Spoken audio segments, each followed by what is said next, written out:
Mark Zuckerberg, the man who, for a time, wasn't just disliked, he was hated.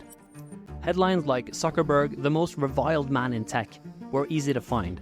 People called him a monster, a manipulator, a robot without emotion.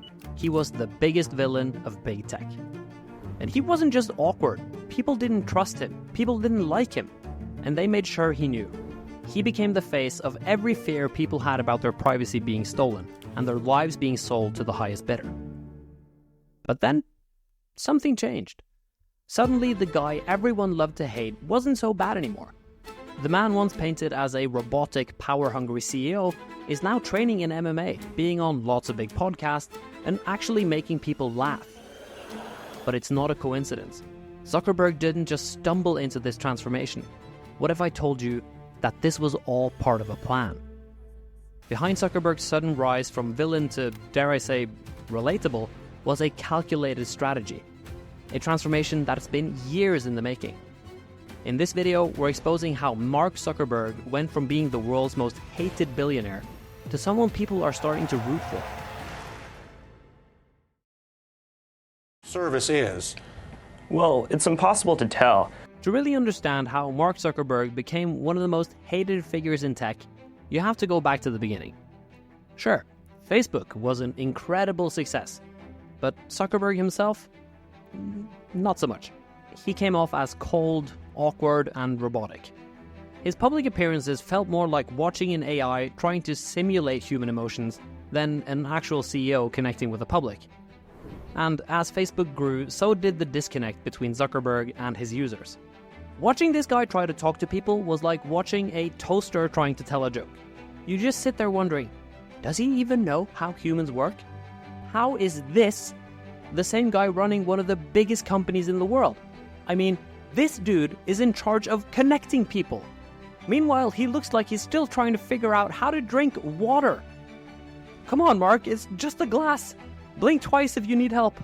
Memes aside, Zuckerberg's awkwardness wasn't just uncomfortable to watch. It fed into a much bigger problem. Because as Facebook grew, so did the public's fear of how much data Zuckerberg and his company were collecting. Every click, every like, every status update, it all fed the machine.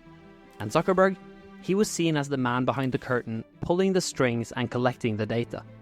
The more people learned about Facebook's data collection practices, the more they started to distrust Mark. But of course, this didn't just come about on its own. Comments that Zuckerberg made himself in the early days of Facebook made things even worse. In one infamous moment early in their history, Zuckerberg referred to his own users, the people who trusted him with their data, as dumb. And that comment, it went viral. And with it, Zuckerberg kind of cemented his reputation, not necessarily as a visionary, but as a manipulative tech baron who saw people as nothing more than data points. His public appearances only made things worse. Each time Zuckerberg showed up in front of a camera, he didn't look like someone who was going to fix anything. Instead, his robotic, emotionless responses just fueled the internet's obsession with hating him. Zuckerberg didn't just become a meme, he became a walking joke. The guy who couldn't crack a smile, couldn't make a connection, and seemed completely out of touch with the people he was supposed to be connecting. But here's the thing. While the internet was busy turning Zuckerberg into a meme, something else was happening behind the scenes. Because what we know now is that Zuckerberg wasn't just sitting back and watching this unfold. Conversations were being had, plans were being made, and Zuckerberg, he wasn't about to go down as the most hated man in tech without a fight. What happens next is no accident. Zuckerberg's transformation from meme to something much more relatable wasn't just random, it was strategic. If you're enjoying this video so far, don't worry, hitting subscribe won't give us access to all your data. We'll leave that to Zuck. But what you will get, however, is more entertaining videos like this one every single week. Okay, so how does someone go from being the face of everything wrong with big tech to suddenly showing up on podcasts, making jokes, and even training for MMA? It seems drastic, right? But thanks to confidential emails revealed through court proceedings, we now know that this transformation wasn't an accident. These emails, released as part of a lawsuit involving Meta and over 40 US states, they provide a rare glimpse into conversations Zuckerberg and his team never expected the public to see. the plan to overhaul his image wasn't spontaneous, it was strategically designed. And one of the key figures behind this transformation? None other than Peter Thiel. If you don't know Thiel, he's one of Silicon Valley's most influential and controversial figures. A billionaire investor, co-founder of PayPal, and an early backer of Facebook. Thiel is known for his strategic genius and his willingness to go against the grain. At one point, he took down a whole news site called Gawker for outing him as a homosexual, and he did so with the help of Hulk Hogan. But anyway, that's a story for another time. In a confidential email sent to Zuckerberg and senior leadership at Facebook, Thiel delivered a blunt message: evolve or be left behind.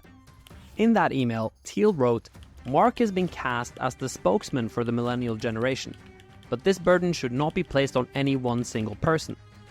He goes on to say that Mark looks like a baby boomer's idea of a well-behaved millennial, and that the younger generation just isn't connecting with him. Thiel wasn't wrong. Facebook has started as a millennial company, but over time, Zuckerberg's image, robotic and out of touch, failed to resonate with the very generation that Facebook relied on. And according to the emails, the stakes weren't just about Zuckerberg's personal image, it was about the survival of Facebook itself. With platforms like TikTok rising in popularity among younger users, Facebook needed a massive overhaul. In another email, Thiel suggested Facebook's branding needed a millennial tilt. He argued Zuckerberg's public persona was too aligned with baby boomer values, safe, conservative, and out of touch with the frustrations of a generation burdened by student debt and the housing crisis. But perhaps the most telling part of these emails? Zuckerberg agreed. He knew that Facebook had lost its edge with younger users, and in one of his replies, Zuckerberg laid out his vision for the future. He predicted that by 2030, millennials and Gen Z would take control of major institutions like healthcare, education, and politics, and Facebook needed to be a part of that future. Zuckerberg wrote, Our macro prediction for the next decade is that we expect this dynamic to shift very rapidly. Millennials will begin to run major institutions, and by the end of this decade, we may even see a millennial president. And he knew that he had to change, not just for himself, but for Facebook's survival in a rapidly evolving world. It's so weird to call it Facebook, but at this point in the story, we're getting close to where you start calling it Meta anyways. But just for a second, think about how crazy these emails actually are. This is between some of the most powerful people in the world, with the most influence in the world. And they're talking about how can we influence people even more. And it's all about changing the image of a guy? Like, really? Anyways, the transformation plan went into full effect, and Zuckerberg's public appearances became more relaxed, and he started showing up in spaces where he could seem more human, more relatable. Yeah, sure, relatable. Remember that time Zuck tried to convince us he was just a normal guy, just hanging out in his backyard, smoking meats? Seriously, if you thought watching him drink water was awkward, just wait until you see this. Hey everyone. We are live from my backyard where I am smoking a brisket and some ribs. Smoking these meats, and the brisket need to be eaten. I mean, we get it, Mark. You're just like us. You love smoking meats, right? Maybe throw in a brisket, a rib, and wait for it, more meats. Dude, this guy was talking about it like he just discovered fire. Okay, so being serious for a second, how did Zuckerberg's transformation actually work? Take this, and give you a princess. And the first thing people noticed was actually his new look. Because gone were the grey t-shirts and the stiff haircuts, suddenly he was rocking really cool outfits at weddings, showing off a fresh haircut, and even a chain necklace, apparently, that got people talking. People online even started asking, because the main question became, is Mark Zuckerberg hot now? With even some people comparing him to a rock star. And it wasn't just the clothes, it was the entire vibe, because Zuckerberg was sending a message. I'm not just the data guy anymore. But it wasn't just the clothes that changed. Zuckerberg started opening up about his personal life, his MMA training, and the fact that he almost fought Elon at one point. Maybe that'll still happen, I don't know. Could Joe Rogan be the judge? His fitness routines, and even showing off spending time with his family. and Zuckerberg was suddenly letting people into his own world. And by sharing these interests, I think he humanized himself.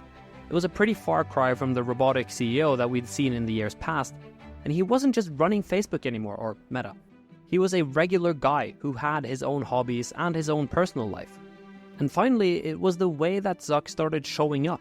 So instead of giving really stiff interviews on either Bloomberg or to Congress about privacy issues, Zuckerberg started making appearances on really popular podcasts. And he was talking about everything from MMA to AI in a much more laid-back way than he had previously.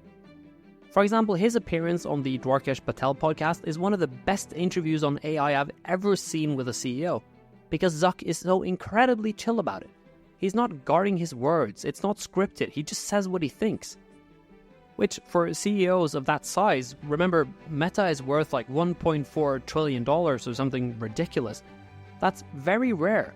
You don't see Sundar Pichai or Satya Nadella talking like that to anyone.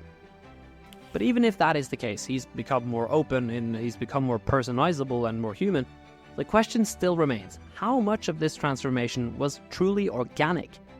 The emails revealed through the court proceedings suggest that Zuckerberg's metamorphosis wasn't just about improving his personal image, it was about a broader strategy for Meta's survival.